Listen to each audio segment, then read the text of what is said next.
اور ہم ہی نے تم کو ابتدا میں مٹی سے پیدا کیا، پھر تمہاری شکل و صورت بنائی، پھر فرشتوں کو حکم دیا کہ آدم کے آگے سجدہ کرو، تو سب نے سجدہ کیا لیکن ابلیس کہ وہ سجدہ کرنے والوں میں شامل نہ ہوا۔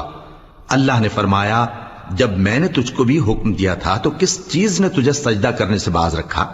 اس نے کہا کہ میں اس سے افضل ہوں، مجھے تو نے آگ سے پیدا کیا ہے اور اسے مٹی سے بنایا ہے۔ فرمایا تو بہشت سے اتر جا، تجھے شایع نہیں کہ یہاں تکبر کرے، پس نکل جا کہ تو ذلیل لوگوں میں سے ہے۔ اس نے کہا کہ مجھے اس دن تک مہلت عطا فرما جس دن لوگ قبروں سے اٹھائے جائیں گے۔